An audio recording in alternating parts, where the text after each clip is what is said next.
welcome to the Start Reset Nintencast. I am your host that is with the I'm gonna start over. I don't even know what you were doing there. No, let's just roll with it. I'm Jeremy. I'm your host. And host with the most. I knew that's what you were gonna say. Yeah, I don't know. It just seems so lame. But anyways, I'm joined here today with Michael. What's going on, dude? Not too much, man. What are you up to, bro? Nothing. Just got home from a long work day, and glad it's the weekend. Yeah? Dude, I'm excited. I'm excited to have this conversation that we're going to have today for a couple different reasons. We'll get into it in a second. But what you been up to, dude? I haven't seen you since my fucking dog is sneezing like a dumbass in the background. Did you hear that? Yeah. Oh my gosh. Have you seen that video of the Pomeranian shaking it? I can see you. I can see you playing your fucking Nintendo right now. Your NES. Playing Super Mario 2, man. Don't hate. All right. Well, hey, I just want to throw something out there real quick to the audience. Michael and I, you guys know this, we are Nintendo fans. But I just want to preface this because there might be some criticisms, and it might seem like we're down on Nintendo right now. I feel like this is some kind of a warning, It is. Before you watch a TV show, viewer discretion is advised. Yeah. No, I want to be upfront and say, hey, if you guys want to be here to have a constructive conversation with us, that's awesome. We love to have these conversations, but at the same time, if you are a Nintendo elitist and you think that you're going to be offended by maybe some criticisms that we have of Nintendo, I would actually recommend just not listening, and maybe in the future as well. But if you can handle the criticisms and you guys are cool with it, there's going to be a lot of good things that we say about Nintendo too all the time. But just from a perspective of looking at things holistically, I just wanted to throw that out there and say we're going to have good things to say, we're going to have bad things to say. There's going to be things that we think Nintendo needs to change, and I just wanted to get that all out there up front before we start today's episode. And I think you'd probably agree with me. Yeah, dude. In no way is it bashing Nintendo, as it is, like you said, constructive feedback to them around things that we care about that we want to see change or that we don't agree with. That's all it is. Yeah, and at the end of the day, we're the consumers buying their products. So I would like to think that maybe we should have somewhat of a say in what we want, So, but that's kind of getting deep. But what you been up to, man? Shit got real. You were playing Mario 2. Yeah, dude. I just picked up, I bought a bunch of Famicom games on eBay because they're way cheaper than the US counterparts for the most, part, I guess. And that sounded really weird. Okay. So, I was playing Super Mario USA, as it's called in Japan. So, I haven't played that game in forever. Nice. Some Doki Doki Panic. Yeah, Doki Doki Panic. Okay, so let's dig into it. Yeah. We are just about right around 24 hours removed from Nintendo's real, first direct of the year. We had the Pokemon one that came about a week and a half ago or so. But this is the first one really highlighting Wii U games, 3DS games. No NX talk, no mobile talk. We knew that going in. They strictly said it on their direct page, on their Nintendo.com website, whatever. And I kind of gave some impressions. If you guys want to check out what my impressions were and how wrong I was heading into the direct of what I thought we were going to see, we have an audio boom. So just Start Reset is the name of the profile there. So check that out. We're going to post there every once in a while. I'm trying to get Michael on it. Yeah, I'm sad that I didn't have a chance to kind of give my hey, I think this is what we're going to see in here. I was do it, come on. Man, I'm in a meeting, bro. I can't do it right now. I'm oh man, you suck. Podcast and website come first. You know this. I know. Work and making a living is secondary. Yeah, dude. It's for suckers. So yeah, I made some predictions, and they were mostly wrong. I don't know. For some reason, I had said, or I had seen that Nintendo wasn't going to talk about mobile, but I still thought they were going to talk about Miitomo. I don't know. We are. I mean, the launch is so close. Yeah, this is supposedly the release month, So I just assumed that we were going to see it. I don't know. It didn't happen, but let's just start with this. What is your biggest takeaway from the event? What was the thing that got your attention the most? You're gonna think I'm a huge nerd, but okay. It was actually us finally getting a release date, which my mind was fucking blown, dude. I did not think it was gonna A, happen this soon, or B, happen the way Nintendo announced it was. But it's Tokyo Mirage Sessions that new Fire Emblem Sharp cross. Effie. Yes. Oh my god. Gotta Dude. say the whole name. I was so. I know, right? I'm sorry. I was so fucking pumped. Because we haven't seen anything in this game pretty much since last I don't know, November or something like that, when they had a direct and they talked a little bit about it. And we got to see the game. They announced that it's coming out and it's going to be fully Japanese voice audio track with just English subs. Not even an option. I'm so pumped that Nintendo's being super hardcore about this game, because they know that that's what their fans want. They want that original Japanese audio track with subtitles. I'm super pumped about this game, man. I cannot wait. Do you think it's that, or do you think it's laziness? Nintendo of Japan was yo, we're not going to translate this. Well, here's the transcript. I think laziness would have been them putting it on the eShop. Just throwing it on the eShop. Oh, so we're getting a retail release. Oh, yeah, dude. Okay. For fans of the show who may be ignorant to this game like I am, can you do a little bit of a explanation of what it is? Yeah, so it is a pretty hardcore Japanese RPG. It's almost I don't want to say it's the Fire Emblem of Personas, but it kind of is. You live your life all around Japan, and they haven't shown too much, but just think traditional turn-based RPG, but with Japanese pop idol elements. Pretty easiest way I can think of kind of describing the game, and what it is. Okay. They actually hired a company who does a lot of J-pop, over there, to create and write all the songs and all the music for this game too. So nice. Specific for the North American release, or just in general? Just in general, yeah. Okay. It's funny that you say traditional Hey, turn-based RPG sort of deal. Actually, you know what? Hang tight 2 seconds, dude. I have audio coming through my computer. Okay. And through my Yeti, my headphones. Okay, guys, hang around. We're going to take a quick break. It'll just be some music. We'll be right back.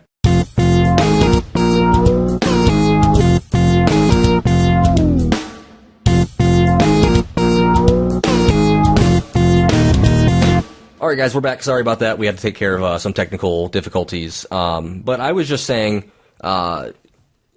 you were talking about how this game is more of a traditional turn-based RPG style game, right?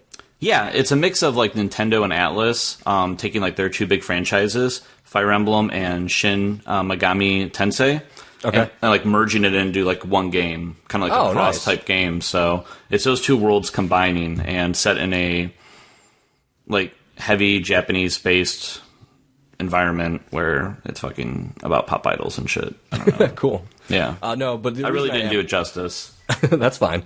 The reason I bring it up is I was talking to some guy at work today, and he's super looking forward to playing through Fire Emblem Fates, but he hasn't played through Awakening yet. Okay. And I know this is more of a turn on the strategy style game. But I was telling him man, if you traditional Japanese RPG games like this, I was have you tried out Bravely Default yet? Bravely Second's getting ready to come out in a little over a month. He's what is this?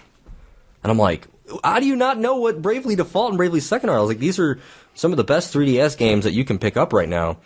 So we kind of talked about it. I explained how the battle system works, how it's very akin to early Final Fantasy games as far as the combat goes. And he was man, yeah, I got to look into this. And when he was looking into it, he was trying to get pricing and stuff on it. Dude, Bravely Default is still sitting at $40. You know why, by the way? And Fire Emblem Awakening is still sitting at $40. But I don't know why, so go ahead and explain, please. It was discontinued. It went out of print. Bravely Default went out of print? Yeah. Oh, snap. So I guess if you get your hands on it, they're still charging that premium for it. Yeah, then I wonder if they're going to do the same thing they did with Zelda, where Legend of Zelda Ocarina of Time, 3D went out of print. And, the prices, skyrocketed, and then a couple months later, Nintendo just reprinted the game. Because it was weird. They did the same thing. It went out of print, literally months before Majora's Mask came out. And this is, the same thing all over again. Bravely Second is about to come out, and all of a sudden, Bravely Default went out of print. So, I wonder if it's, an on-purpose thing. Because, it was published by Nintendo, right? Or was it published by Square? Bravely Default? Yeah. Was published by Nintendo. So, Nintendo doesn't... In North America. Yeah. They don't generally have their games go to print that soon. The game's only been out for, 2 years? Awakening or Default? Default. Yeah, it came out in early 2014, I think. Yeah. So it's kind of weird that they would already for such like a popular game, take it out of print. I bet they're just doing a second, like another run of the game or something like that. But everybody's freaking out. Yeah, my guess would be, and I don't remember if they talked about it in the Direct or not, but I would imagine that maybe on the eShop they'd give you some kind of discount for purchasing that game, try to get people like hyped up for, Bravely Second, and for Fates too. Like if you discounted Awakening down to like, I don't know, $20, that might get you to, customers to buy more copies of Fates. So, and like you see that too, like with other publishers, when Call of Duty Black Ops 3 comes out, Advanced Warfare dropped by, $10 or $20. So it just, I don't know, Nintendo kind of just sticks to their own mold, and they make up their own rules as they go, apparently. But I will say that Nintendo games hold their value pretty well. It's kind of like you could buy a Samsung phone, and in 2 years, your phone will be worth like $30 if you trade it in. Or if you have an iPhone, your phone will be like worth like $200 when you trade it in. I don't know. That's like the closest thing I can like say to like compare those two. Yeah, like, and it makes sense too. It's kind of weird. They made, I don't know if you caught it when you watched the Direct. They actually made note of Fire Emblem, what the fuck am I talking about? Of Bravely Default, the demo still being available on the eShop. Like, they specifically called out the original one having the demo available. So I wonder if they'll do something like closer to launch. Like, I saw Monster Hunter, I don't know if you saw that. Monster Hunter 4 is on sale right now on the eShop for half off, $20, only for 2 days. I did see that. Yeah. I got that thing on sale. And that kind of goes along with the fact that Monster Hunter Generations was announced for the 3DS coming to North America. It is known as Monster Hunter Cross in Japan. But that game's been out for, I want to say close to a year in Japan. Yeah, there's like a pretty good lag between Monster Hunter coming out in Japan and then getting released over in America. Yeah, I don't think that's going to be a game that I pick up. I purchased 4 on that like flash sale that the eShop had. I paid like $26 for it. That's not bad. No, and I had a gift card or whatever towards the eShop, and so I tried it out, and I played it for a couple hours. I don't know, I couldn't get into it. Like on the surface level, that seems like the type of game that I would like to play, like mining for resources and then crafting your own things, but it just didn't do it for me, not that game at least. I think it has something to do with how that game is zoned out and going between like territories of that game. I don't know, I just didn't really like the map layout and the zone layout that they had. Yeah, the map, I don't know what it is. It's going to sound weird for me to say that I thought it was confusing, but it kind of was. Like, yeah. My only problem with that game, like, I liked what I played of it, and I put probably about like 15 to 20 hours into it. It's so hard at first to understand like where you're supposed to be going. Like, it's just, I don't know. Yeah. It doesn't hold your hand at all. It doesn't, and I think like one of the most challenging things about that game as far as the map layout goes is that by default that map is not set to your like bottom touchscreen. Yes. But having it set there is like almost crucial because it kind of helps your hand so much. The one thing I did really like about that game is how much you can customize where certain things go on that touchscreen. Like you can literally drag and drop stuff where you want it, which was really nice. Yeah, that was cool. Yeah. Do you care if I hop into like my big to-do for the Direct? I think the only reason you wanted to even do a Nintendo Direct, like, recap today was just so you could complain about this one thing. Well, originally we were going to do a NX rumor roundup from the week before the Direct, but after the Direct came out, I'm like, no, man, like, we got to do this now because I got some stuff to say. I feel like I want to make you go through the agenda from top to bottom, so I feel like I want to make you wait to get there to talk about it. Let's do it. You went through like your big thing. We will go through this list. I will literally read it off. I know you're just going to blaze through it. And then I will go for 20 minutes about this topic. Hey, so let's start with Star Fox. So, okay. What did you think? So we finally got a solid release date, right? So this is Star Fox Zero for Wii U, guys. Yep. And we got a solid release date. We found out that Project Guard has now gotten reworked into Star Fox Guard, and they're going to bundle it for free when you buy it with the game physically. Mm-hmm. And you can choose to buy it separately on the eShop if you want. Ultimately, it'll equal out to the same price as if you would have bought it digitally or physically. So it's all going to be the same. Like, they're not going to charge you any more money, which is kind of nice if you buy it separately if you choose to. So, what did you think, man? Do you think it looked better? Do you think what we saw was different? Do you think that they didn't really tell us anything and just showed us a video? Like, what are your thoughts? I think it looked fine.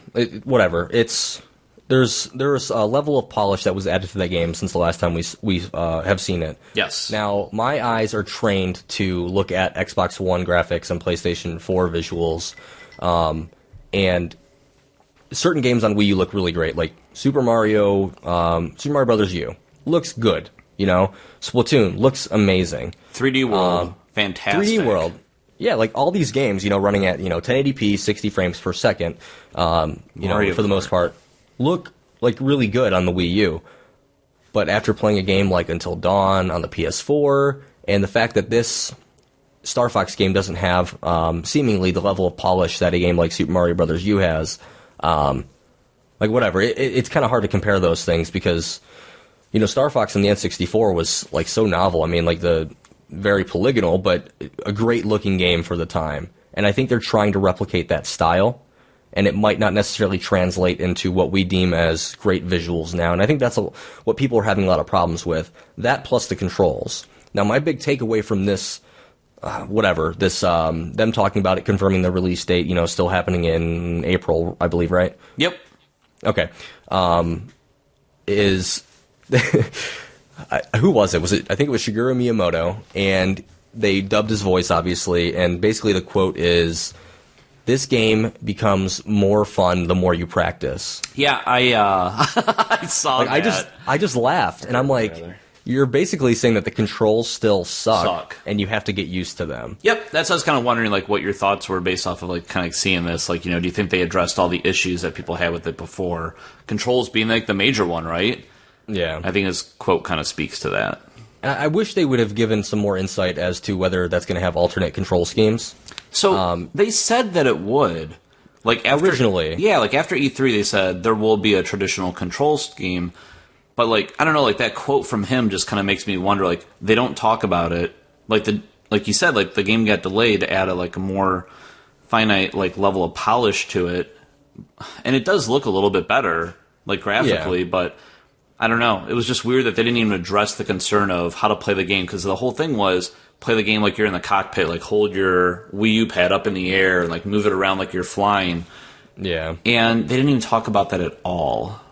Who knows? Like that might be a fun way to play the game. From the hands-on approaches or hands-ons that we've like read on the internet, it really hadn't been received too well at that point. Maybe they've refined it. Maybe it does perform better. Yeah. But this thing could be fun. I don't know. I am gonna hold back and reserve my judgment for the final product. But that being said, I'm not super interested in this game to begin with. I'm not the biggest Star Fox fan, as like blasphemous as that might sound. I had a lot of fun with Star Fox Command on the DS, and I might be the only person that that had that opinion. But I don't know. It just kind of depends on what that game offers. How long is the campaign? What are the multiplayer aspects, if any, of that game? Like, there's still a lot that we don't know about that game, other than, hey, they incorporated some features that they had in Star Fox 2 or whatever that never made its way to the Super Nintendo. Yeah, different vehicles. Yeah, like, ground branching walkers, paths, whatever they call them. Yep. All right. I'm gonna let you take the reins on like the rest of the stuff, because you're gonna make me wait until the end, and that's fine. That's fair. Oh my gosh, you're punishing me. So next up, we already talked a little bit about it. Bravely Second and Layer. The demo comes out on March 10th. If you are a Gamers Club Unlocked member with Best Buy and you have placed your pre-order with them, you will actually have early access to it on the 7th of March. Pretty excited about that, man. Yeah, so you and I both being Gamers Club Unlocked members, like if we wanted that and we pre-order the game, hey, we get it 3 days early. That's kind of cool. I think this kind of works both ways. I don't know if Best Buy paid some money to get like this exclusive to Nintendo, but it definitely gets that Gamers Club Unlocked idea out there to people like who may have not known about it. It was basically some marketing for Best Buy, and I'm assuming that they were compensated by Nintendo was compensated by Best Buy to provide this in some way. I think we're going to see more of this going forward as well too, especially since we have the contender of Amazon Prime with their promotion for 20% off of window release games. Yeah. I think that you'll see other companies start doing this kind of stuff. You get exclusive access to demos and different content just for pre-ordering the game, like we've done in the past. But I think it's taken it now a little bit further with the whole early access thing. So speaking of which, I was talking to my buddy that works at GameStop, and so their kind of like answer to this right now, at least, is that if you pre-order a game and pick it up within like, I don't know, a week of the game's release, their like benefit isn't like a 20% discount like Best Buy and Amazon offers. It's you get like an additional 1,000 power-up points, and he actually told me like what that equates to. Do you know what that equates to? I'm gonna assume $1. It is $1. They're giving you basically $1 off, but it's not really, because it's points towards their store that are gonna like make you come back and spend. You know what I mean? Like it makes sense for GameStop because like it ensures that you're spending money in their store still. But oh sure, it doesn't even like close to compete with the other companies. It's crazy. But anyways, so that's stupid, just dude. A little sidebar there. But yeah, Bravely Second and Lair. I kind of told you recently, like I'm probably not going to pick that game up right away. And that's just because I haven't finished Bravely Default, which I really, really want to go back to complete. So, yeah. Metroid Prime Federation Force is still a thing. Don't know why. Like, how forced did you feel, like, with that video, by the way? Like, to me, I think it speaks volumes that Nintendo felt that they had to make a video defending a game that they're trying to make in a franchise that people love, that obviously people now hate this game. Like, loathe this game. So they disabled the dislike counter on YouTube because of how many dislikes it had. They did not. They did. It was an article on Kotaku. They hit it. They turned it off. You can turn off the thumbs down and like thumbs up button? Apparently, go to Kotaku. There's a link showing the fact that they had actually disabled and turned it off because of how many dislikes the video had gotten. It had over like 4,000 or 5,000 dislikes, like almost immediately after the Nintendo Direct. Did they turn off comments too? I'm not too sure. They probably did. Yeah. But what Michael's referring to is they had the like lead producer on this game kind of come up, and obviously it was translated again for the North American audience because he was speaking in Japanese, defending the product, saying like, "Hey, like we know what we're doing. I worked on this project, on this project." I mean, he's got some good stuff under his belt. I can't like recall now like what he actually worked for Retro. Okay. So, but anyways, he said this game has been in development for 7 years. We know what we're doing. We wanted to make this a multiplayer-focused game. Which, hey, like I'm all for Nintendo, like with these multiplayer-focused things. That game still looks really weird. Like I don't think of Metroid and think, chibi characters. No, don't call it Metroid. There's no reason to call it Metroid. The reason I think that they went with Metroid is, number one, branding. It's going to help get that game into more hands. I agree. But also for the story that they wanted to tell. It's the Galactic Empire. That's a Star Wars reference. Whatever, something like that. The Galactic something. That's how much I don't give a fuck about this game. Galactic Federation or something, I think. Anyways, they're defending against like space pirates.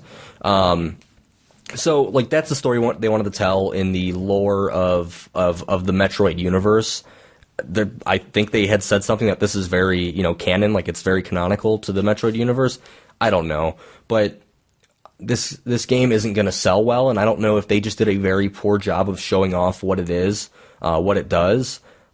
Once again, I'm going to reserve judgment. I don't think it looks good, but I'm not going to give a definitive answer of whether or not I'm going to try this game out until I see more about it, because they, once again, have not done a very good job of explaining what that game is, which has been kind of the case with Nintendo recently. We still don't know what Miitomo is, for the most part. So yeah, I feel like it's weird when it comes to some of their directs, and maybe it's just because we don't get like a lot of good follow-up content afterwards from Nintendo. Like they're relying, I don't even know what they're relying on. Like, they release this direct, they talk about their product, but they don't talk about their product. And then we don't have follow-up information to kind of, like, flesh it out and give us, like, more info about it. I guess that's, like, my problem. And this is, like, a perfect example of that. Like, I'm not going to buy this game no matter what kind of, like, feedback I see out there and review scores that it gets. I'm just not going to buy it. Yeah, I think that you're kind of like in the masses there. You're not the minority for sure about the way people feel about that game. But like I said, I'll try to reserve judgment until I see a final product. Maybe somebody's got some cool 3DS capture gear and they stream it to Twitch or something. I would watch it just to, I don't know, quench that thirst of what the hell is this interesting. Tell me about Kirby Planet Robobot. Yeah, so Nintendo announced Kirby Planet Robobot, new Kirby game for the Nintendo 3DS. Pretty exciting. Did you notice, by the way, too, with a lot of this content, nothing that came out that I saw that said exclusive to Nintendo new 3DS. Stand by, with the exception of what you're going to talk about in a few moments. Yeah. So, do you find that kind of weird, by the way? No. No? I don't think they want to cannibalize their market. I mean, they've got north of 50 million 3DS units out there. I would be willing to bet that less than 7 million of those are new 3DS and 3DS XL. So new 3DS XL. So no, they don't want to cannibalize that market. Now, if they were going to make a game that took advantage and you had special features for new 3DS, like hey, like use the C stick for like full 3D camera control, then that's fine. Like that is something that Metroid Prime Federation Force, I imagine, they are utilize. They mentioned that. So, but I don't know. For the most part, they want these games to work on all platforms. So, kind of similar to like what Microsoft was talking about with potentially they're going to release incremental updates to the Xbox One, but that's for a different podcast. Yeah, that's so. I guess like the biggest benefit of the Nintendo new 3DS when you think about it is just, hey, you get newer hardware, more powerful hardware that's going to impact your current games and future games by making them load quicker. Yeah. That's the biggest thing, right? Is the processing unit in that allows you to get in and out of things quicker. Yep. You could post the Miiverse on Super Smash Bros. Finally on the new 3DS, which you couldn't do on the standard 3DS and 3DS XL. Yeah. I wish they would utilize the extra trigger buttons a little bit more. But whatever. That who knows? Maybe NX. Maybe NX will fully use all that stuff. So nothing like really big about this game, man. It was just a new Kirby game. It's very amiibo-centric, and as far as implementing a lot of your current amiibos that you have. Regardless of like being related to the Kirby universe or not, they will impact the Kirby universe by giving you access to special abilities. So that's kind of neat for somebody who's a pretty big collector of amiibo. That was kind of neat. They're going to have new Kirby amiibos launching alongside this game, whether it's like same day or whether it's time frame, like launch time frame. That'll give you new exclusive abilities as well too. So yeah, I saw a new Meta Knight and a new Kirby and a new what's his name Decade. Yeah, King Dedede. Dedede, is that all? Yeah, I don't King know what Dedede. I'm saying. So I'm not big into Kirby. I don't know, man. Like it was honestly, it was fun on Nintendo when it first came out. I really enjoyed the Wii version of it. I just was it the Rainbow Curse or whatever? Oh no, that was the that was the Wii U. Oh no, wait, that was the Wii U. The one where it was like all claymation. I played the Crystal Shards one or whatever on N64 a little bit. That game was directionless. Yeah, it's just I don't know, man. Like the games to me, like Kirby, it's just like so bland. Like it's just more of Kirby. They're fine. Like I think it's a cool concept. Like you can suck in an enemy and take his abilities. That's kind of cool. But it just it didn't capture me the way like a Mario or Zelda game did. But that's fine because it's not there to do that. It's not there to take that audience. It's there as like a complement or a supplement, I should say, to that sort of stuff. Yeah. So we got that. Yep, new Rhythm Heaven game coming to the 3DS, which is cool because we haven't gotten one of those in North America for a while, or if ever. No, we did. Yeah, it's just been a while. The original DS, we had a Rhythm Heaven game that came out for it. But outside that, we never got access to the Game Boy Advance one or the 3DS one. So this is, from what it sounds like, Megamix. I guess the name kind of calls it out as well, too. It's like a culmination of a lot of different parts of all the different rhythm games, like all combined into one like mega game. So it's like all the best components of those and all the best rhythm challenges like all put into this. So that's kind of cool. Yeah.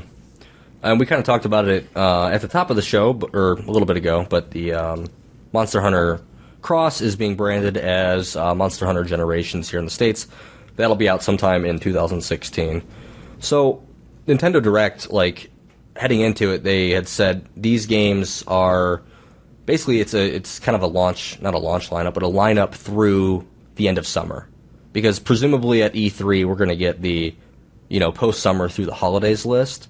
but some of the games were very, I don't know, kind of cagey about like what their exact release date was. Some said, late spring, some said the exact date, some said summer, some specifically said like available sometime in 2016.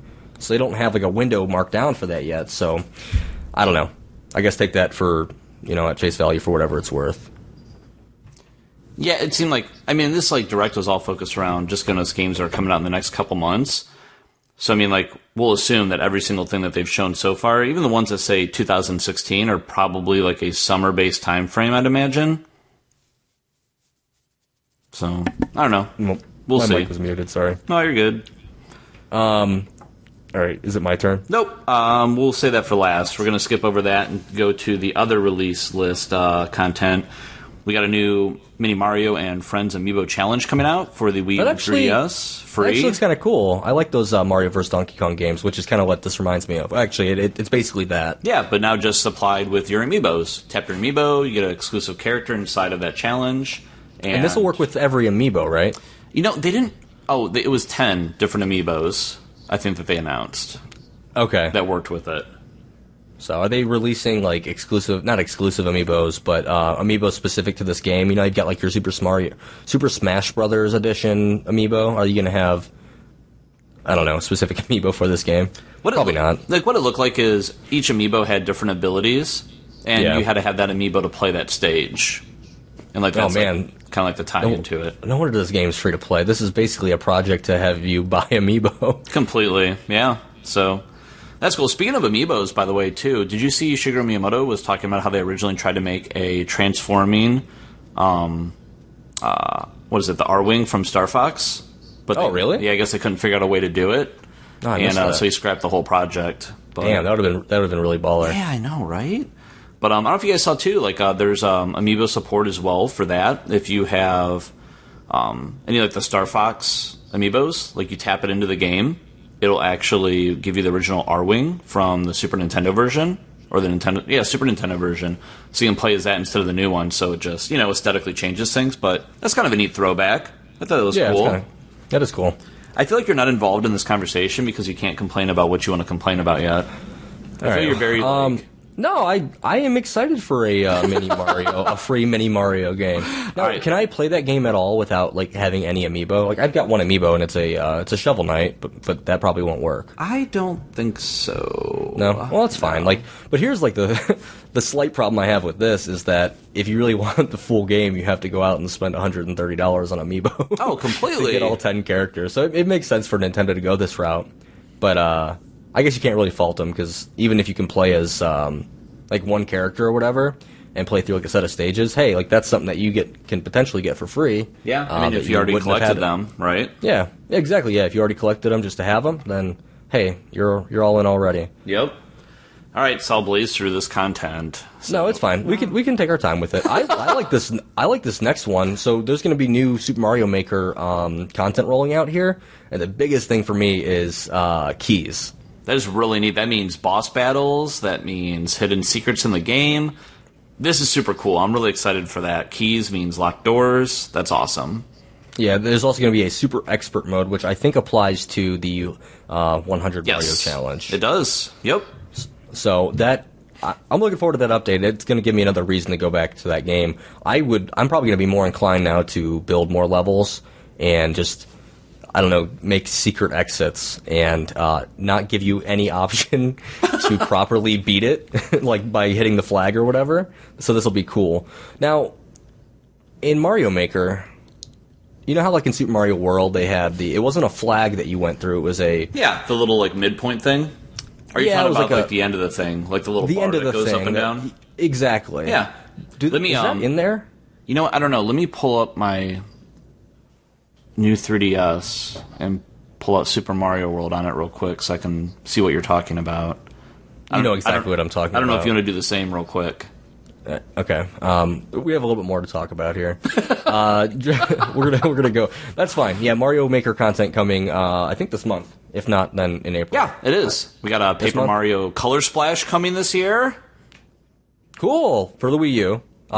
This got leaked a while ago. Yeah, they kind of like talked about that Intelligent Systems was working on a new Paper Mario, and that it's been done for a while too, right? Yeah. I'm kind of surprised. I'm assuming that we're going to get the Pikmin announcement later on, because that was the other real big one, that Pikmin 4 was done, and they're making it for the Wii U as well. So either that'll get bumped to maybe like an NX launch title, or maybe we'll just get it as an end of the year kind of like, hey, you still have a Wii U, you're not buying an NX, here's a game that you can buy and play. Maybe it'll be something like that. If it even happens, right? It may not. So, Yep. We'll see. Did we talk about Dragon Quest VII yet? We did not. They didn't really say too much. They showed off the game. They talked about how it is completely worked from the ground up for the 3DS. Yep. I didn't catch that part, but you told me. Brand new translation. Yep. Brand new animation. That's all cool stuff. For especially like it coming over to North America. Yeah. You know, translations are important for foreign games. I don't know. No, that'll be good. I'm gonna check out that game because I've never played a Dragon Quest game before, so I definitely am interested to see kind of like the things about that game that make so many people want to call off work, and school. So don't do it with this game. Like Dragon Quest VII is not the one to do it with. No, Dragon Quest VII is great because like the story is massive. Like to throw a number at you, just to beat the game. Not like doing all the extra content, just to beat the game, minimum 100 hours. Just to beat it. That's crazy. Okay, so that's not the game to pick up Now, if you're like a novice. 8 is the game that you'll want to pick up, Jeremy, to jump into Dragon Quest and see what it's all about. Okay. What's this Pocket Card Jockey? Oh, this is the Pocket Card Jockey. This is the one made by Game Freak. Yep, it looks super cute. Like it's just like a funny looking little game where it's like solitaire and horse racing combined into one. I don't know how that's gonna work. I guess I missed that part. I missed that part of the video. I think I'm like the worst person to talk about this because like I don't even know how to play solitaire. But as you play solitaire and you complete like hands of the cards or something, solitaire is great. It makes your horse go faster, and you have to be like real strategic with this because it can like power up your horse and like all this stuff. I don't know. It comes out in May. It looks really cute. Dude, sitting in class like in high school, like on my TI 83 Plus, I would like play solitaire. And then, like, same thing, like, I had, like, my, like, little flip cell phone before smartphones were really a thing. Yeah. Play solitaire on my phone. But I don't understand how solitaire and horse racing... Raking? Raking. Go hand in hand. So, but that sounds okay. And then you had said Tokyo Mirage Sessions FE. Coming June 24th to the Wii U. So you guys have that to look forward to. Yeah, it kind of came out of nowhere, man. I was excited about that release date. And the big announcement... The real big announcement, guys. You should all be so excited for this really big announcement. I'm excited because I was able to partake in it, even though you lied to me at first. That video is really deceiving, by the way. I'm gonna explain what happened and why I got deceived because I think I know what's going on now. So, if you guys are Nintendo 3DS owners, you can pick up Super Nintendo games now on your Nintendo 3DS. Oh wait. Sorry, on your new Nintendo 3DS units, you can begin playing Super Nintendo games. So... You're so butthurt about this. Dude, I'm so pissed. I love it. Here's my thought, okay? If they were able to port Yoshi's Island and Super Mario World to the Game Boy Advance onto a fucking cartridge, and we are now... Hold on, Nintendo DS, Nintendo 3DS. We are now the 3DS is 2 generations removed from that handheld unit. Why the fuck can't they get it on the standard 3DS? Because they couldn't get pixel perfect gameplay. No, because pixel perfect gameplay. this is where I got confused. Pixel perfect gameplay is only available on the 3DS, the new 3DS XL. Nuh-uh, it's available on mine as well too. The smaller new 3DS. I'm so fucking pissed right now. So like you freaked me out by the way. So I'm like in this like work meeting and I get a text message like detailing all the info of the Direct. And you're like, Super Nintendo Virtual Console, only for the new fucking 3DS XL. And I'm like, why would they make that a thing? Like, why would it be only on the XL version? And I just sold my XL version, like, not even a week ago. So I was super pissed. Yeah. And then I get home and I watch the video, and I understand why you thought that. It specifically shows in the video, like, Super Nintendo Virtual Console. Then it shows a picture of a 3DS XL and says 3DS XL. And it says XL. Yep. I got home and I like instantly jumped on my 3DS and went to the eShop and I was like, fuck yeah, I can buy it. Wait, you want to know why? You want to know why they said XL? Because they want you to buy the XL? No, because they forgot that they released the new 3DS here in the States. They've released it twice now. They just released it like Pokemon 5 days ago. Yeah. Yeah. So, I don't know. I just...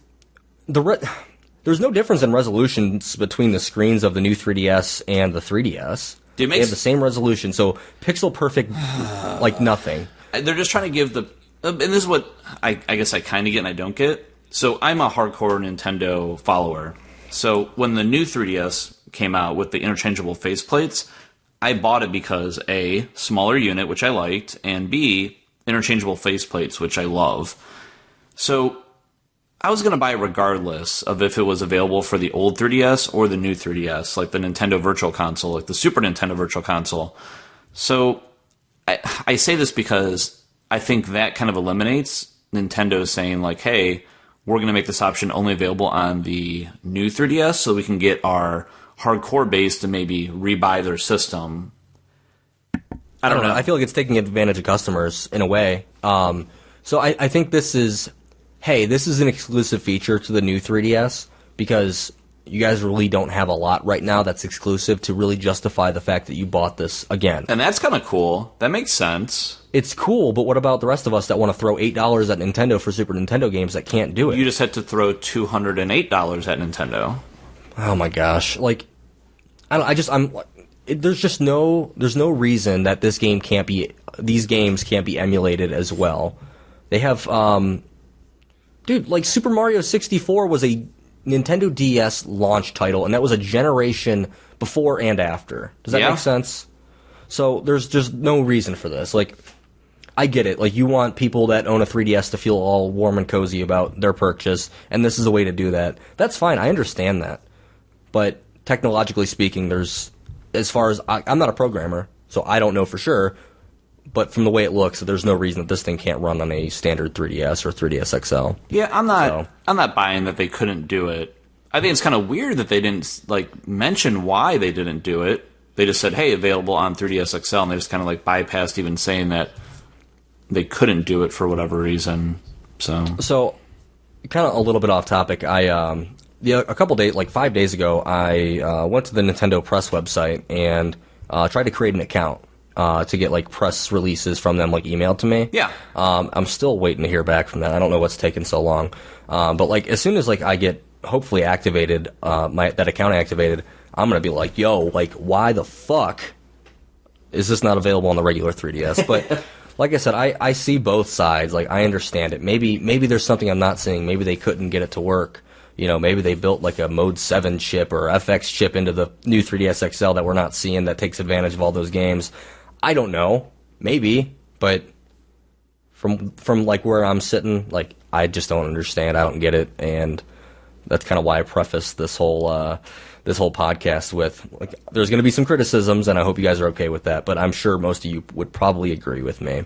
Unless you own a new 3DS like Michael, then you're fine because you have access to all this stuff. But anyways. Yeah, and speaking of access to all those things, yesterday, right after the event, we got access to Pilot Wings, Super Mario World, and F-Zero coming up on March. What's up?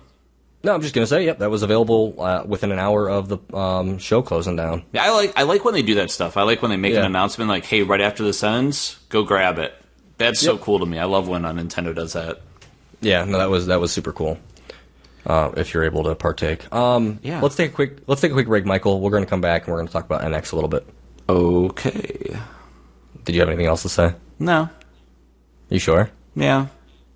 All right, go ahead. Come on. Hit me with it. No, that's it.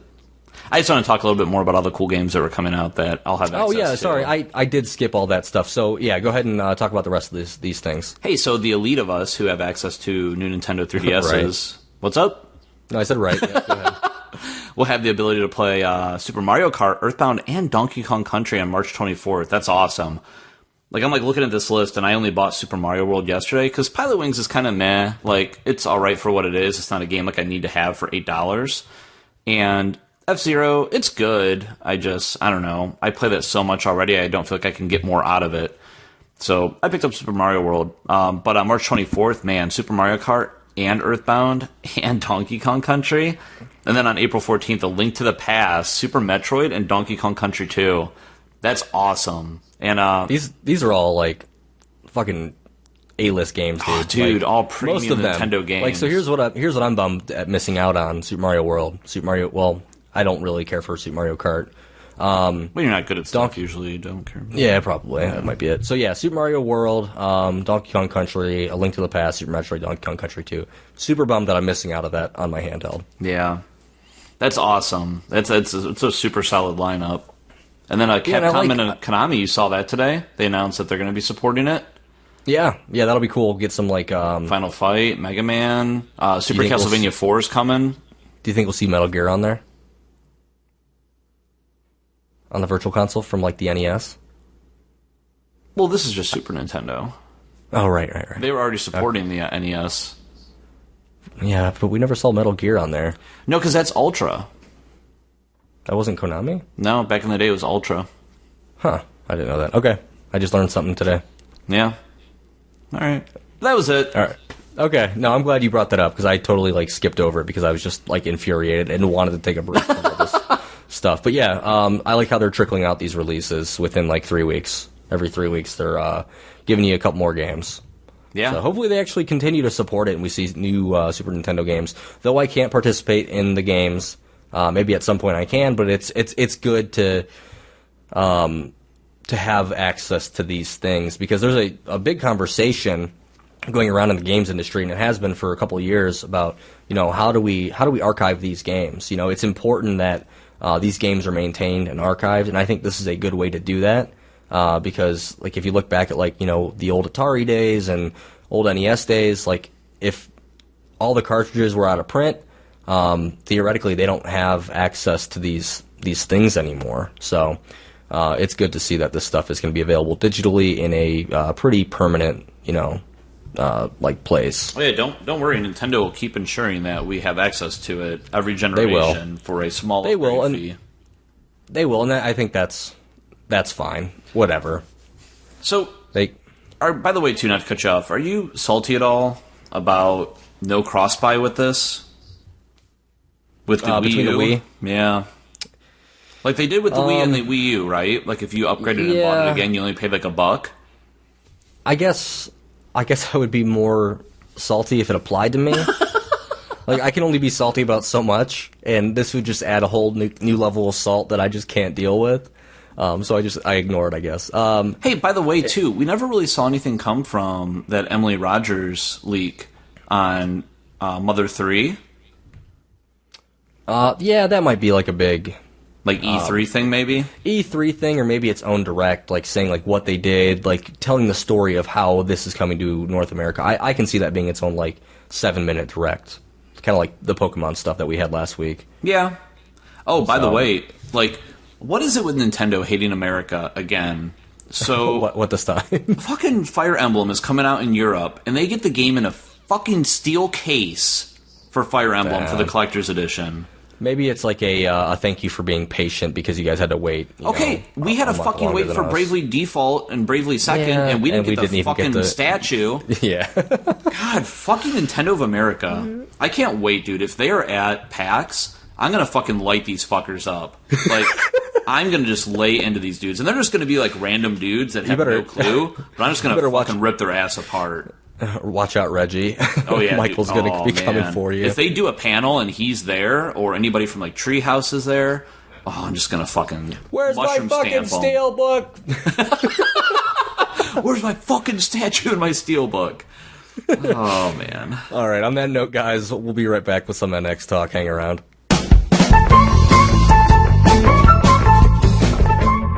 Hey guys, it's Jeremy here. Once again, thank you so much for downloading the show, whether you're finding it on iTunes, whether you're finding it at start-reset.com, wherever you might be subscribing to it.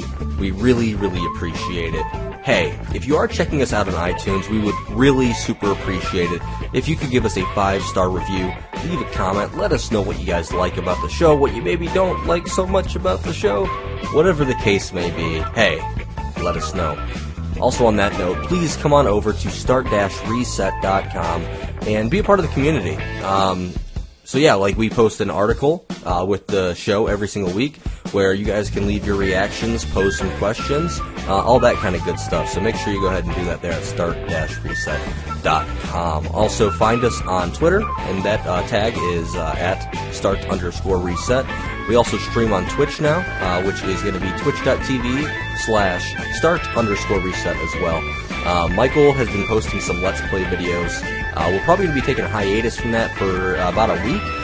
He's got some stuff going on. He's going on vacation. But yeah, just make sure you keep it tuned there. Subscribe to that Start Reset YouTube page. And just, find us everywhere else. Alright guys, thanks for listening, and let's get back to the show.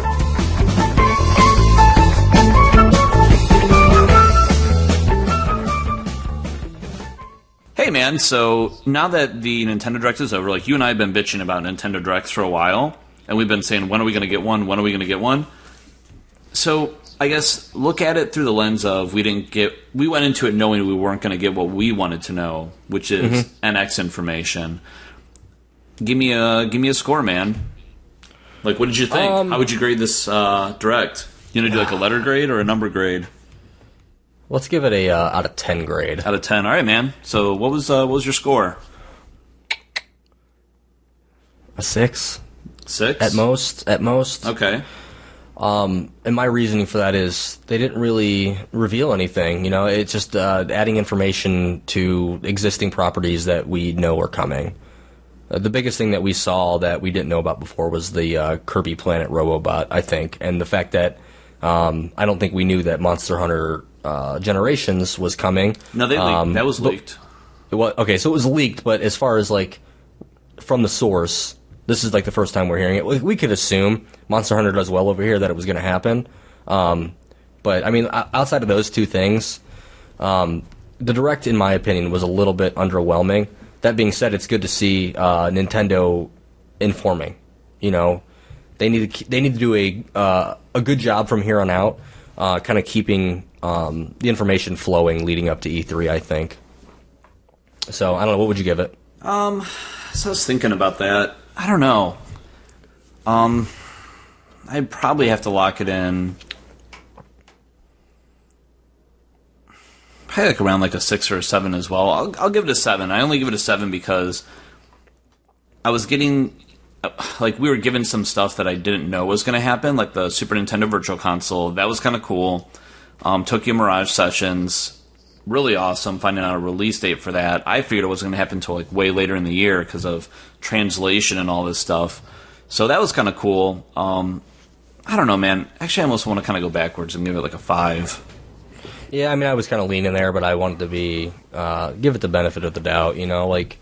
Nintendo has had some issues with leaks over the past few months, and actually there's a Kotaku article that went up like 2 hours ago that you and I were just talking about, kind of summarizing all that stuff.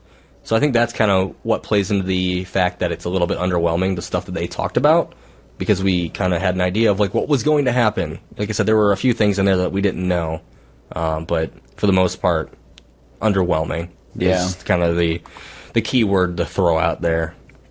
But yeah, let's hop into the NX talk, man, because there's some stuff that happened last week that I was super excited to talk about, and I really want to dig in a little bit on what our thoughts might be for this. Yeah, let's do it, man. You want to start out and kind of walk us through a little bit of what we heard so far? Yeah, so we talked a couple weeks ago, and we've been talking a lot about NX, what it is, and we've been talking that it's going to be, for sure, like, we're pretty certain that it's going to be a console and a handheld. But what if I told you, the way that these new rumors are pointing, that it might just be a handheld? And what I mean by that is it's a handheld with the power of an Xbox One, which, let that sink in for a second, and it has a wireless HDMI dongle, apparently, that plugs into your television, that will wirelessly transmit what is going on your NX handheld to your television, with the power of an Xbox One. So this has a couple of different implications. I see you wanting to hop in, but let me just explain a little bit more. What if you had the power of an Xbox One in the palm of your hands, in your pocket at any given time, that you could play off the screen of this handheld device, but when you're at home, you wirelessly connect it to your television? It's basically both, like right there. I mean, that is the definition of a hybrid. It does both, and it does it with one unit as opposed to 2 units that we've kind of been talking about. So, and there's kind of been different takes on what this wireless HDMI dongle is, And like I said, this is all rumor. This is all conjecture. This is stuff that were posted on the internet, and you never know what you're going to get, or if it's true, or whatever else. But, man, I think this makes so much fucking sense, dude. But anyways, hop in, because I need you to participate. I don't want to talk all about it. I could say so many things, but I want to get your take on the validity of this, if you think it's real or what. So go. A lot of it makes sense, like what we've heard so far. Like, if all the rumors like hold true, I see a lot of like where they're coming from and how it makes a lot of sense. The ability to have like a handheld device that is basically a game system that is streaming the content to your television set. It's cool. The flexibility for connectivity options to be able to like hook it into anything and everything you want via Bluetooth, that's cool. My concern comes down to content. How do you get content to it? How do you power it? Like, what kind of quality do you get like streaming it? I don't know, man. There's just like too many unknowns for me to like really buy into this rumor and like truly believe that this is what we're gonna get. So I'm gonna throw a couple things at you real quick. So the Bluetooth connectivity I think is important, and I think I mentioned this to you before. But if you can theoretically connect any Bluetooth device, and Nintendo presumably, if this thing is real, will have their own Bluetooth capable gamepad, right? The handheld will have its own buttons. It'll have shoulder buttons. It'll have analog sticks, whatever. But that thing, if it has that much power, that it's like on the scale of like an Xbox One, it's going to go through battery pretty damn quick. I mean, you're not going to... 8 cores of processing power, which is what you find in an Xbox One, that thing's not going to last on a battery very long. So what I think you're going to see, if this is true, and I keep like qualifying that, like if it's true, because I want people to be very like... I want to be very specific. This is a rumor. Then I could see Nintendo releasing a Bluetooth-capable gamepad that connects wirelessly to this thing, so that way you can leave the NX plugged into the wall to keep powered during your at-home TV console interactions. Does that make sense? Yeah. So there's that. And the Wii U gamepad works really well. Would you agree? Like, I mean, assuming that you're within the range of the Wii U. You know, it does, and like the thing that like blew me away when I first got a Wii U is like how light the gamepad was. Like, I thought it was going to be cumbersome and heavy, and my hands are going to get tired holding something so large. Well, it is heavy if you have that extended battery. Holy shit. You know, so I do. Like, I have like the one from Nintendo's website. Like, it doesn't like... It's not as bad as I thought it was going to be. For a device that has a 6-inch display on it, yeah, yes. it could be a lot heavier. Yeah. And I think even now they could probably make it even lighter and probably better build quality. I mean, look at the iPad Pro, 13-inch screen. That thing's massive. You know, made out of great like quality materials, and it's pretty light. Yeah. So, and as far as the the reason I posed that question with the Wii U, like, you know, it works really well with the Wii U gamepad, is because if Nintendo's literally just doing the NX and it's a handheld unit and they're like engineering that thing in reverse to output the opposite way from the handheld unit to the television, and the quality is very similar, then that's going to be a good experience in my opinion. What I think is going to happen is that wireless dongle or whatever that you plug into your TV through HDMI there's going to be like a slot that you plug this thing into basically on the NX to kind of take with you when you go somewhere. I don't know. That's just speculation on my part. Yeah. But I could see that thing happening. I wanted to kind of jump in real quick too, because this kind of goes along with this rumor that maybe this thing does it in reverse. Maybe instead of the wireless dongle plugging into your television, maybe it plugs into the output of your Nintendo, like of an Xbox One, and that way you can stream like Xbox One games to your Nintendo NX. So I don't know, that all remains to be seen. I'm gonna just like repeat that real quick because Michael stepped away for a second. So there's been rumors, Michael, that this HDMI streaming thing is actually not running to a TV. It actually plugs into an output of one of your other devices, like your PS4 and your Xbox One. Okay. So basically, it would be a Wii U gamepad, but for like your PlayStation 4 or your Xbox One. So they think it's going to go basically an opposite. Instead of going into your TV's input, it's going to go into the output of your other consoles. Okay. So the other important thing that happened, or that was kind of spoken about in this this rumor, is the fact that the development environment inside the NX is like amazing. Basically, you plug and play your code as a developer, and it basically just rewrites itself into Nintendo-friendly code, and it takes almost no effort at all, very little modification, to get it up and running on an NX. Which, if that's the case, then there is literally no excuse anymore for not having third-party support. Dude, now, I completely 100% agree with this. I think that makes so much sense. If they can build, and like you brought it up before, like, this is probably what they've been working on this entire time, is making an incredibly user-friendly development kit for gaming companies to build that fantastic third-party relationship to where they don't have to do any work to port a game over, thus not costing them a lot, thus meaning put everything on an NX. So, I think it makes a ton of sense if this ends up being true. Yeah, definitely. I was going to say something and it kind of like escaped my mind there for a second. Excuse me. But yeah, like, if it is as easy as they're saying, then we're going to see games like Assassin's Creed, we're going to see games like Call of Duty, the games that you want to play that you haven't had access to on a Nintendo system should theoretically be there if it is as easy as what this rumor leads me to believe. Now, Michael. Jeremy. Now, we've talked about this rumor. Yes. Okay. And we've spoken about it a little bit. I was doing some research on this rumor, and maybe I should have prefaced this before, but the article that was posted, it was posted to, originally, I'm trying to find the source, Dual Pixels. Okay. This was like a week ago or whatever. Well, it appears that that might be literally a word-for-word copying from a NeoGAF post that happened in late December. Really? So, either A, Dual Pixels like recovered the story, or somebody came at them with this story saying that it was brand new stuff. Mm-hmm. Or actually, I think it was a 4chan post, now that I'm thinking about it, which already right there, that like kind of degrades all credibility. So either Dual Pixels had a post that lied about all this stuff, found this other thing, thought that looked cool, and said, let's run with this thing. Or B, like Dual Pixels like saw this and like decided to run their own story just to, I don't know, add clickbait, whatever, in which case we don't know how accurate this thing is. But Dual Pixels swears up and down like the source is good, like they've had good resources and good information in the past. So there's a lot of ifs here. Yeah. But this still brings up the conversation that you and I have been having, that Nintendo needs to get out in front of this thing before the hype gets too far ahead that you can't potentially, like, possibly keep up with it because people's expectations are so high. That's like, I don't know, man. Like,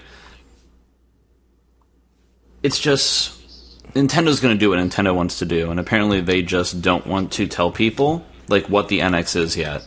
For whatever reason. Like, they have, like, their reasoning. Like, what do you think that reasoning is? Like, how does it benefit them? Outside of the obvious, right? Like, they wait till E3, and they have the opportunity to be in front of, like, a worldwide audience and announce what NX is. So take that out of, the fact. And that's a big thing, right? But then they're up against so much competition. They're up against Nintendo having Microsoft and Sony having the world's eye and ear as well. So, like, why put yourself in a position where you have to deal with so much competition? Do you think they can overshadow them? I think that's maybe what they're trying to do. Like, Microsoft might come out and announce their plans for, like, modular Xbox Ones, like adding components to an Xbox One, because they kind of talked about that earlier this week. I don't know if you saw any of those articles. But if Nintendo comes in with a brand new console and not just, a hardware revision, basically, like with Microsoft or Sony, I think that does overshadow, because new consoles are more exciting than console revisions, or brand new games. Like, I get more excited to see a console and a launch lineup than I do a new game that everybody's looking forward to. Nintendo, if they go to E3, which we don't know if they're going to be a participant at like on the floor at E3, or if they're going to do their direct thing and have like a small treehouse presence like they've done the last couple years. Actually, let's pause there for a second and have a conversation about that. Do you think that they can do a Nintendo Direct for a new game system launch, or they have to be at E3 to have that presence? So let me preface the answer to this question with a leak came out saying that NX will be out this year with Zelda Wii U at launch. Yes. That was part of the same rumor. That should be clear. If NX is coming out this year, I think Nintendo absolutely needs to be at E3 in a big way because they need to get the controller of this thing into the hands of media so that they can give their impressions on it and like let people know like, hey, like this is how this thing feels. Is it good? Is it bad? We don't know. But if this thing's coming out this year, they have to have an on-stage presentation showing it off. Do you remember back in like 05 or 04 when they showed off Twilight Princess or must have been 04. They showed off Twilight Princess for the first time? Mm-hmm. There has, in my opinion, never been a bigger reaction at a press show than what we saw at that show. Because people were clamoring for a new, realistic-looking Zelda game. Yeah, mature Zelda. A mature Zelda game. And people were, kind of riding the low tides of Wind Waker because at the time, although it was received well, people had this assumption that Wind Waker was for kids, and they wanted a Zelda game for them. And I may have been one of those people until I played Wind Waker, and it was amazing.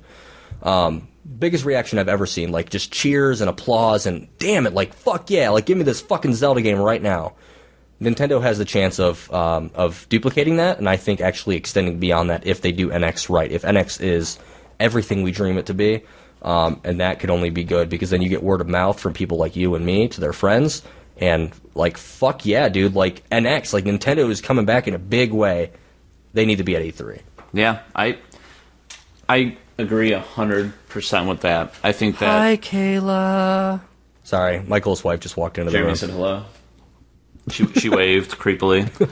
So okay. I think Sorry, go on. And I think that's the other half of it. I think they want to wait to have everybody's attention, and they need to get it in an environment to where people can create even more awareness for Nintendo by driving that excitement of posting on social media after just getting done playing it.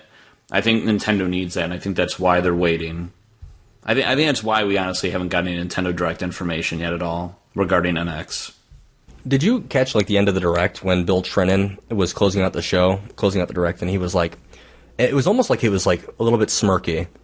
He had said, and with a little bit of attitude and like arrogance, he said, and which is not a way that I would normally describe Bill Trinen. I think he's a seemingly cool dude, but he closed out the Direct and he said, "When we have more information, we'll tell you." And it kind of like seemed like a nod to the NX, like, yeah. Hey, calm down, like it's information's coming, but we'll let you know when it is coming. So. And maybe people like you and I just need to calm down and like let Nintendo tell us firsthand what this thing is going to be. But I mean, it's hard. We're excited. We know that it's a thing. I think the biggest misstep Nintendo took, and I know why they did it. But back in March of last year, when they were having their thing saying like, "Hey, like we have a new mobile initiative," they announced NX. I think way too early. They should have waited. They should have not even given us the idea that a new console was forthcoming, even though we could put two and two together and probably figure out that, yeah, like, something's coming soon, something's got to come soon. That's just filling all the rumor mills. Yeah, I agree. I don't know. Anything else that you want to kind of add? Like, did I miss anything from the rumor? I don't think so, man. Like, those are the biggest things we talked about. I think I'm more interested to figure out, like, what our listeners think. Like, number one, like, if you guys could, come over to start-reset.com or send us an email at podcast@start-reset.com. Let us know if you think, number one, like, how valid is this rumor? Like, do you think this is the way Nintendo's going? And number two, if it's not going this way, like, what do you think is going to happen? Like, we've seen rumors, we know. I just want to get people's perspective on what Nintendo's going to do to turn Wii U around. So go ahead and I don't know, send us some interaction. Like, we would love to hear from you guys. You could also send me a tweet at start_reset too. There was one more question I wanted to pose to you, Michael, unless you had something else that you wanted to say. Just two last quick things. Yeah. First off, we didn't talk about it. How sexy Oh, God. is that Japanese Super Famicom new Nintendo 3DS XL? I want that fucking thing so bad, dude. How if sexy. If the 3DS wasn't region locked, dude, I'd be importing it right now, but I can't justify a region locked device because I'm not going to play imported games. No. Like, I don't understand in the world where everybody else has kind of eliminated region locking. Nintendo, who didn't do it on the Game Boy Advance, Nintendo DS, brought it in for the Nintendo 3DS. Yeah, I don't think I'll ever understand it. Because even like on a like PlayStation, your PSN account is region locked, but you can create a Japanese PSN account and super download easy. like those arcade archives and shit like that. Yep. But this thing, so, hey, like, man, for anybody who hasn't seen it, like, you got to check it out. It looks so nice. It's so baller. Like, the buttons, perfect. Like, the color, amazing. When you flip that thing all the way open and you turn it on its face, it looks like a fucking Famicom. It's amazing. Yeah, if they release a faceplate for this thing, like, I am absolutely buying it. Yeah, I think they should, dude. Like, or even like an SNES faceplate, I think would be kind of cool. Yeah. So you got the Famicom buttons already. The only downside is that your console is white and not like Nintendo gray. I know. But all right, I can live with it. So that was, what was your second thing? Yeah, the second thing was did you see the little Google Maps? I was on like IGN earlier, and it said, "Hey, like make sure," or no, it was a Nintendo tweet. It said, "Hey, make sure you log into Google Maps on a computer browser today and see what's going on." So what is it? You like in the bottom right hand corner when you go to Google Maps, there is a little kind of caricature of Link, and you can grab him and move him all around on the map, and he's like your little like token. That's kind of cool. Yeah, it's kind of random, kind of neat. I'm assuming to kind of promote. That. Well, Twilight Princess came out today. Maybe it's kind of like a tie into that. So actually, we forgot to mention that. Hey guys, Twilight Princess HD is out for the Wii U. Pick that up because it's an amazing game. Yep. So it's kind of neat. You see him on like your little map as you move him around. It's kind of silly. Worth checking out. Definitely. All right, last thing. So this is kind of a question posed to the NX rumors. It's about the Wii U. My question is, Michael, I want you to answer these. Was the Wii U ever supposed to contend with new generation consoles like the Xbox One and the PlayStation 4? And here's why. Here's my reasoning why. I might answer the questions for you.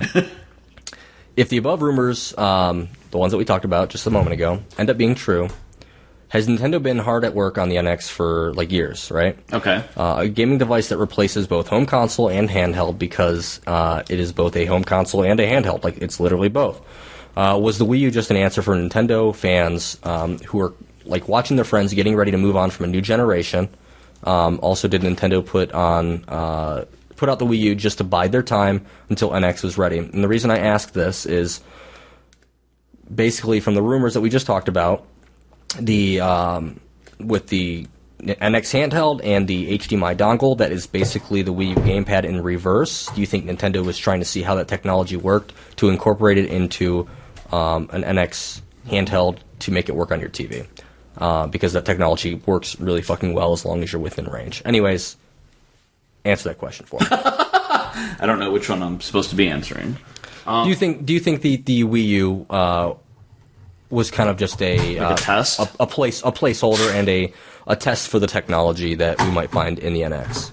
I don't think Nintendo ever thought that the NX was like an answer to and a serious game system to compete with the Xbox One and PS4.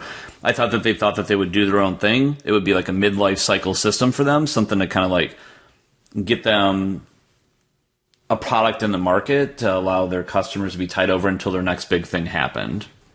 It was basically a stalling tactic, I guess is how I would look at it. And I guess that was like a natural evolution of the Wii. And that was basically the question I was asking, was like, were they stalling for the next Nintendo thing? Yeah. So, okay, I guess I would like to know your guys' answers. No, I definitely would like to know your guys' answers, too. So, once again, come to start-reset.com, post in the article thread for the show. and let me know your thoughts, or send us an email at podcast@start-reset.com. Michael, anything you want to add before we close out the show? Only thing is you can visit us on our YouTube channel, which is what, Jeremy? Our YouTube channel, you can find us. Actually, there's not really a link. Man, that's hard because I haven't created a thing for it, a suffix for it. Just do a Google search or a YouTube search for YouTube Start Reset. Start Reset Podcast will probably get you there too. We started posting our podcast there, so if that is easier for you guys to listen to get our podcast, you can definitely check it out there.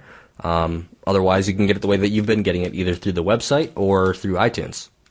And also, cool thing about it as well too, going forward, you will see Let's Play sessions on there of myself and potentially Jeremy going through playing old Nintendo games.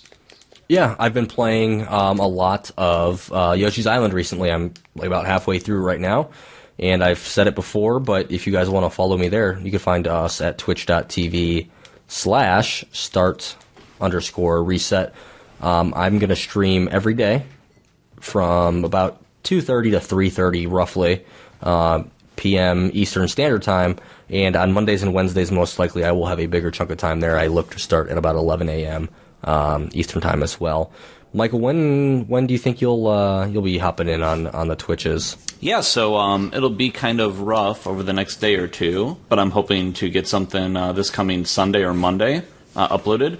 What you'll see from me going forward is going to be, we'll call it about like an hour-long gaming session. We'll go through and play old Nintendo games, upload them, commentary. You guys can feel free to give me some feedback and insight as to, what games you'd like me to play next. But you'll see me go from beginning to end. I'm going to start off playing through the original two Zelda games, Legend of Zelda and Legend of Zelda Link's Awakening. And then you'll see me jump into the Mario games for the Nintendo, and then I'll kind of take requests from there of what you guys want to see me play through next.